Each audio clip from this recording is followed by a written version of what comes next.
What part of your appearance do you put the most effort into? Hair, face, clothes, body?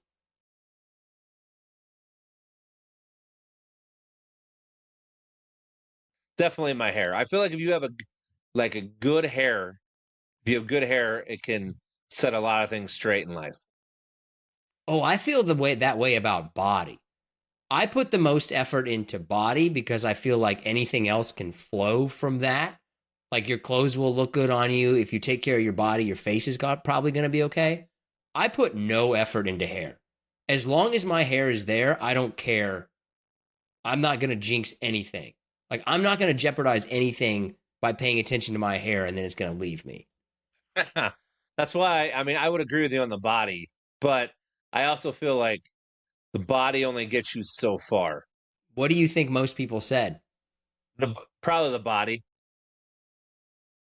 No. Hmm. So I polled the audience.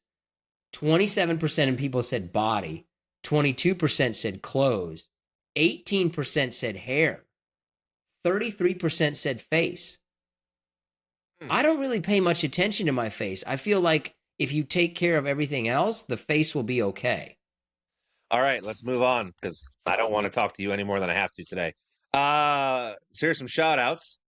Kyle Davis, Martin Anderson, Brianna Lopez, Kylie Monroe, Faith Lee, Sarah McCall, Davy Mustard, John Anderson, Nicholas Petitum, and Monique Estrada. Would you rather be named mustard or ketchup? Mustard. You? I would go with mustard too. Yeah, I would go with mustard too. I feel like mustard is just kind of like, oh, okay. But ketchup, there's going to be way more jokes if you're named after ketchup. Like you're lagging behind at PE class. Hey, ketchup, ketchup. Yeah, I mean, if we're just going based upon that, definitely. Definitely mustard. If if you had the last name of ketchup or mustard, though, would you feel an immediate kinship if you met someone else with the opposite name? Would you want to be best friends if your last name was ketchup? Would you want to be best friends with someone named mustard, or would you purposely stay away from someone named mustard? You should probably stay away from them, but I feel like you'd have to like develop the most just the most best friendship that there is. I feel like you would want to stay away, but it would be like a forbidden romance. Like you just couldn't. You don't want to go with mustard, but you would just become best friends with mustard. No choice. You'd be drawn to it. Law of the physics, quantum Law of something. the condiments. Law of the condiments. All right, let's see. Uh this one made headlines and still continues to make headlines, but if you're a vehicle and Tiger Woods gets in you, you probably just want to not start that day. I mean, for God's sakes, I have no problem saying this because he's done it to himself now like 10 times, but that dude has enough money to where he should not be driving himself, I feel, especially driving like drunk. I mean, come on, man. The only way that I could possibly imagine that that would happen is it's just one of those things where you don't realize maybe that you're that messed up because otherwise why that guy is driving at all I don't understand. His mugshot looked bad, like, oh, maybe he wasn't drinking but he looked like he was doing something. That does not look like a person who is free and clear in their mind. And I just had like, again, because I that's mean, the third at least time he's wrecked his car.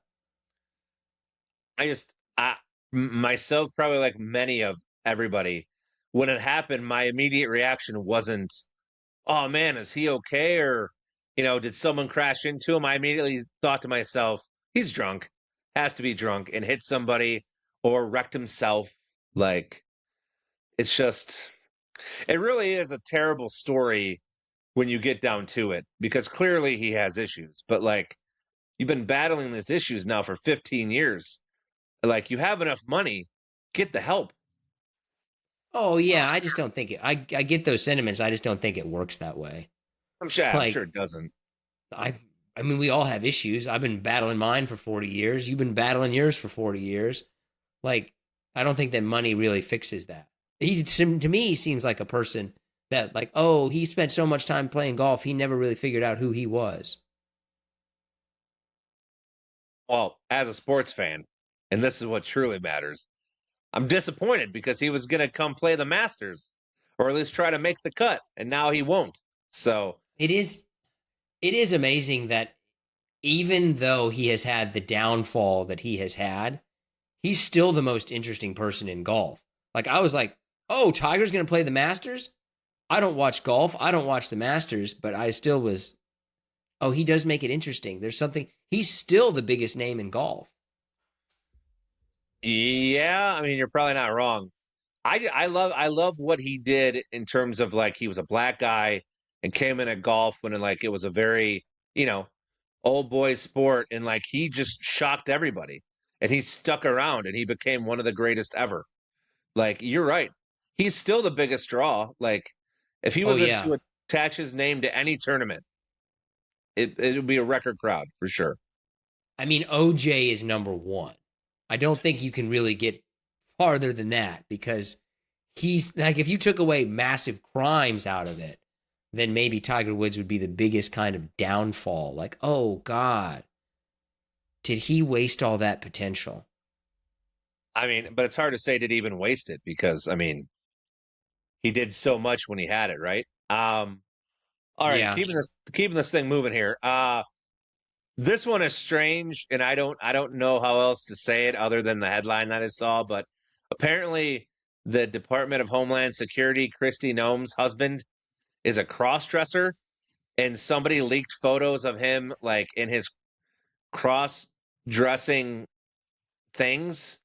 Um, I mean, once again, I don't really care, but for somebody that is conservative and far right as she is, it's just interesting to see that come out, I guess. I don't know what we can really say about it without blurring the political lines, but it's interesting. Without a doubt, it's interesting that her husband's a crossdresser.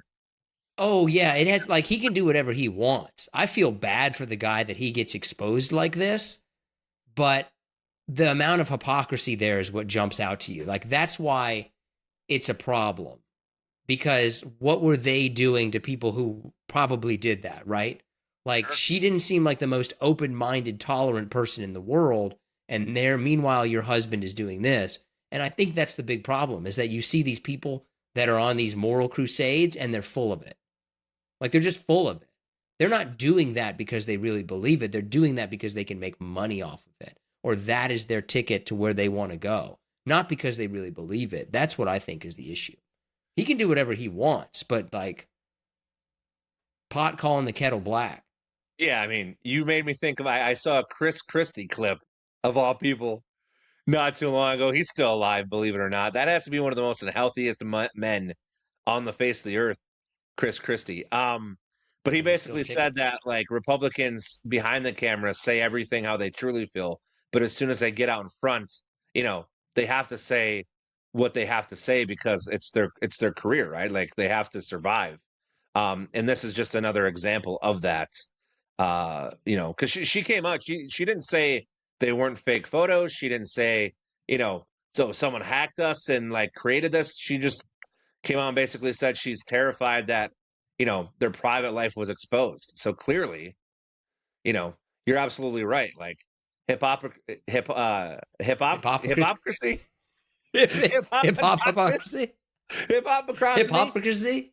Thank you. I'm God, so with nailed the you. dismount. I tried. Nailed the dismount. It just yeah, clearly that's what it is, and it's pretty crazy. Check out the story for yourself, by the Oh, way. and Don't take what I'm saying. there's also this other thing too, in this similar vein of Lindsey Graham, who's another well-known politician. And this isn't turning into the politician show, but this is also along those lines of hypocrisy. Of here's this guy who is big time anti-gay, anti this, anti that, and he's pictured at Walt Disney World by himself as a 70-year-old man. Like Well, there, that's like people. I cannot stand people who are full of it. Like they're full uh, of it. You're saying one thing and doing another. also like let's not beat around the horse here. And this, like you said, this isn't the politics show. And I don't really care if you're gay, straight, whatever, but like Lindsey Graham's been gay for 50 years. Like he just has Oh been. yeah, that's Like, right. But then that's which is fine. But then don't go on crusades against other people who have alternative sexualities. Like, don't do yeah. that. But All right. anyway, Here's some good news. We are going to be launching a crew to the moon on Wednesday, or I guess what would have been this past Wednesday, which is pretty exciting. Artemis 2 is supposedly going to launch on April 1st and orbit the moon and come back, which will be the first. oh, They're not going to kidding. land on the moon, but they're going to go by the moon, like around the moon. And it's going to be the first lunar mission to the moon since December of 1972. So we are celebrating the idea that we're almost back to where we were 50 years ago. I don't think we've attempted it, right? I mean, what you say is not wrong, but I don't know if it's. I mean, this is a test flight for us to go back and land on the moon and then build our moon base or whatever we want to do. That's going to be a giant waste of money. I just really can't envision this really going. I mean, if in the last 1963 to whatever, what is that? I can't do that math, right? That's 60 plus years. I would not have thought that if we landed on the moon in the 60s, that we would now be celebrating just being able to go around it again 60 plus years later. Like if you were alive and we landed in the moon in the 60s, would you have thought that we would be on Mars by now? Yeah, I mean, hell, probably further. Probably, why haven't we landed on Venus or Jupiter? Well, Venus we can, I guess. But you know what I mean? Like, why haven't we gone farther than we ever did? For sure. You're right. What's your Oh original yeah. sentence, though you're a smartass, was absolutely correct. Like, wow, we're going back to the moon, just around it even 50 years later after we actually put humans on the moon. Okay. Well, Anything else? Are you ready? that's all I had there. Let's go on to the most important part of this podcast. Oh, okay. Motherfucker, I swear to God. Oh, that's a good one. Oh, you don't like the horse? No, I don't like you. There's a difference. Oh, that's very rude. Don't think that I forgot how you started this episode off before we started recording by giving me the bird for no reason, which is rude. No, you were being rude to me, by the way. Let's not even go into that. How? I send you a funny GIF, you or whatever it is, an Instagram yeah, video. You're still mad about that because I didn't look And you respond back with the most dickish comment. That's not what friends say to each other. But this is my policy. I don't look at anything that you send me. That's I don't look at terrible. anything that you send me. Like, why would I look at it now? Why are you picking this time? Why like, would now I'm look, going to be upset about this? why would you not look at anything? That's not what friends Because do. then, like, I have to have some kind of reaction. I've got to, like, say something that You proves don't. that I paid attention to it. Ignoring it is just so much easier. Like, if I don't look at it, it's not going to change. Was this thing that you sent me, is it going to change my life? Would I have looked at this thing and said, thank God I saw that? I don't even remember what it was now because I send so many to everybody else that respond that now you're out of the mix. So congratulations. They're not really responding to you. Like, see, this is why I'm the true friend, because I'm telling you the truth. Everybody else is lying to you. They're just giving you like a bland, ha ha, that's a good one, and they didn't even watch it. Listen, it's fine. You can pretend to be the real friend all you want, but I'm not going to lie to you. I'm not going to lie to you and be like, yeah, dude, great one. I liked it. I loved it. I don't even look at ones that my wife sends me. If she's sending me to you, I'm not looking at it. Looking at it. Have a heart. Have a heart. I can't look at things that people send me. It's a policy. You want to talk about the weather next, old man? Wait, what are the cities you have on your, have you changed the cities at all that you have on your thing? No, but like you sent me that randomly the other day. I know, because I like why is that funny? Oh, it's just humorous to me. You're not interested? What was it about? Was it Buenos Aires? Yeah, I don't know. Boca Raton? I was pissed off. I didn't even look at the city. I said, fuck this guy. And So you did the same. So wait a minute. You did the same thing to me that you're mad that I did to you. You did it first. Okay? You started it. That doesn't make it right. That doesn't make it right. Why didn't you be the bigger man? That doesn't make. Can we go? Why couldn't you lead by example? Why couldn't you lead by example? All right, it's time for Candle of the Month. The Outlaw Candle Connoisseur, trademark pending, possibly, or copyright, rides again. Hate you so much. All right, this week we're going to a familiar place, goosecreekcandles.com. Was given this one by a neighbor of mine who apparently listens, which is kind of worrisome. Very nice lady. It's a 3-wick, and it's the Cherry Blossoms candle from Goose Creek. So she took time out of her day to hear you talk about your love for candles, and then thought to give you a candle out of a nice gesture, and you're going to besmirch her. I didn't besmirch her. Don't turn this around on me. Like you said your neighbor was you called out your neighbors. Like, that's kind of weird that my neighbor listens to it.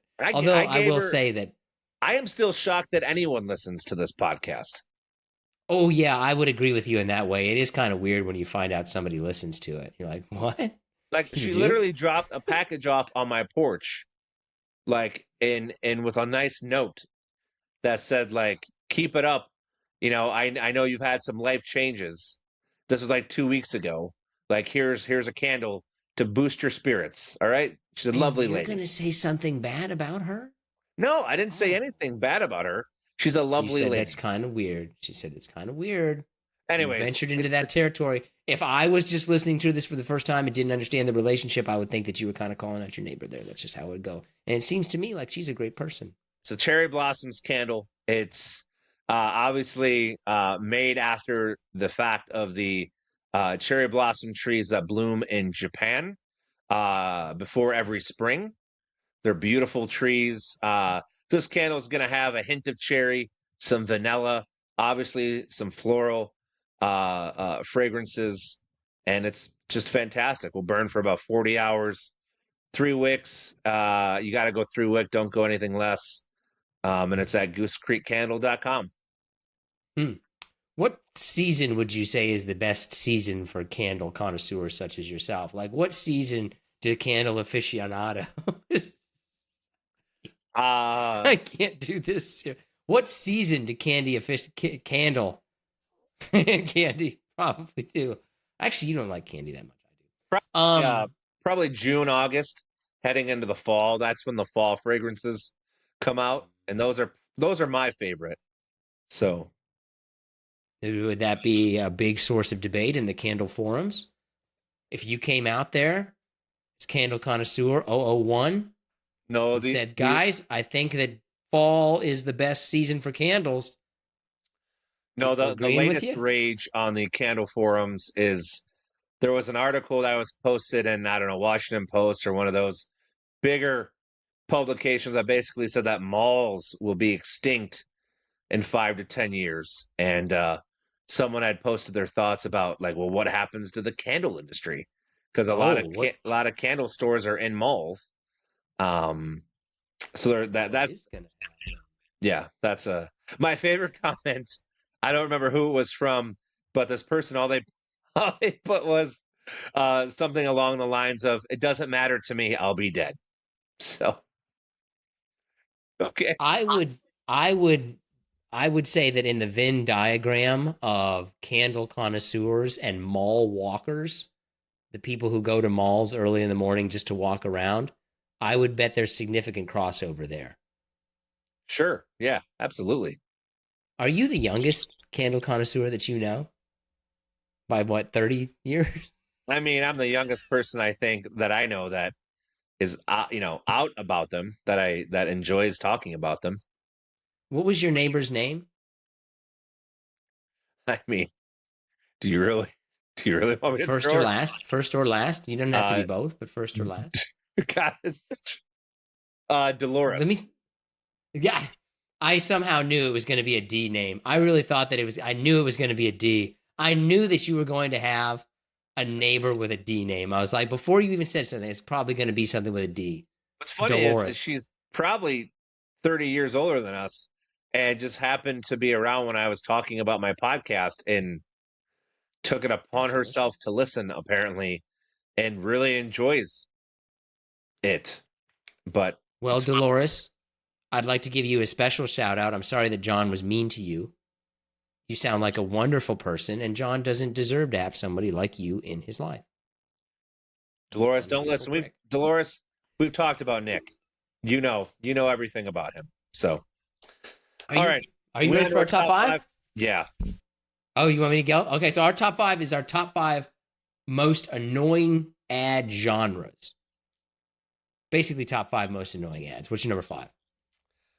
so I my number five, I feel like is the one that's going to make me seem like a giant douchebag, but I don't know how else to say it other than medical ads in general. Oh, I have that much higher on the list. Good. Okay. I don't Fair think enough. that you, yeah, I have that way higher. I don't think that you should feel any type of way about that. I mean, at least I didn't put the Shriners commercials on there or something, Yeah, you can't do that. You can't do any of those. Like, or PETA or I any of mean, those. Like, you, Humane Society, those yeah, Sarah McLachlan songs, you can't put. I mean, yeah. they are annoying, but I'm not going to put that on my top five. Like, I'm a totally heartless person who would make fun of my neighbor who just was kind and gave me a uplifting note and thing that I really liked. I'm not that kind What's your number five? of person. I knew it would be Dolores. Actually, I thought it was going to be Deb, but then I remembered. Oh yeah, something else. No, it's a Dolores. My number five is car ads, but only car ads for things that obviously no one is going to use that car for. Like the Jeep overcompensation driving up the sand dune. Like anybody's doing that. So it's only when they have the car ads for things like no one is using that car for that. That's when it gets annoying to me. That's fair. I actually have that on my honorable mention car ads. Okay, okay. My number four is furniture stores. Oh, there's some good ones for furniture stores if you go like local internet level. It's just like all the stuff they say, like get a 6-piece set on sale for $2,000 from 4,000. It's like still not a deal, dude. Like, good God. None. There's too many numbers in furniture ad commercials. Too many. Too many. Like, yeah, and none of the prices really. Like, I don't understand anything that's going on. I don't know if a lot of people are going to agree with this one, but my number four is college ads that they play during sporting events, Okay. as if like, come to ASU, we're building the future. Like, I've been to ASU, you're not building the future there. Like, stop those ads that they play during sporting events for colleges are always so ridiculous. It's funny you say that. I used to live in Michigan, and Michigan made it to the Final Four this past weekend in college basketball. And from time to time, they would play a Michigan commercial. And it's like, Michigan is not number two in like graduate, percentage or something. Like, it is not like the safest school in the country. Like, I mean, just stop. Like, crazy. The level of BS is too high. To number three. Speaking of BS, my number three are insurance ads. I don't mind them that much Like, because like there's so many, I just tune them out automatically. my number one, two, and three are based not necessarily on the content, but frequency and like just overall annoyance of every time you turn on the TV or log into a computer or whatever, they're just there in your face. I don't really understand how any insurance companies have money with the amount of ads that they Right. Well, we run. Like know it's why. nonstop, Like nonstop. nonstop. What's your number three? My number three is phone commercials. Phone commercials when they're talking about like their service and network, and they have to be out in the middle of nowhere to like what? It's 2026. Like we know that is it 2026? It is 2026. Yeah, Sure is. All it year. was 2027 for a minute. Like it's 2026. We get it. Who doesn't have reception in 2026? Is this really that big of a problem? My favorite is like the one where they're like 5G will get you where no one else can get you, and it's like in the middle of Iowa that that you're not gonna get shit, you're not gonna get service anyways. Like, just stop lying. Right. So like I can almost get service and try to make a phone call and not get a phone call? Like, what's if you're going to those places, you don't want service. Right? Exactly. Yeah, those All right. only the commercials that are like that, though. Oh, what's your number two? Lawyers. Yeah, I will say those. lawyers have, especially like, to whatever city or state you live in, like, the jingles because they're on so much. Like, Turner and Row is the way to go. Call eight yeah, seven seven five five or something like that. see, exactly. I just always wonder like how much of their clientele comes from like advertising. It can't be much, I don't think. Like, Oh, I think it's probably for like defense attorneys or for those like ambulance chasers. I bet it's actually really high, and it's just the first person that you've heard of. So my number two is medical commercials because I've reached the age where I'm starting to wonder why is the algorithm recommending this to me? Do I have it? do you have it? Have you ever had anything? That's the problem. Is like I'm starting to see commercials and starting to wonder if I've got that. Like, does the algorithm know something that I don't? Is our number one the same? It probably is. No, I bet not. And I think that this is a personal pet peeve of mine that's very high on the list. And I get visibly angry every time I see one. What's your number one? My number one are political ads.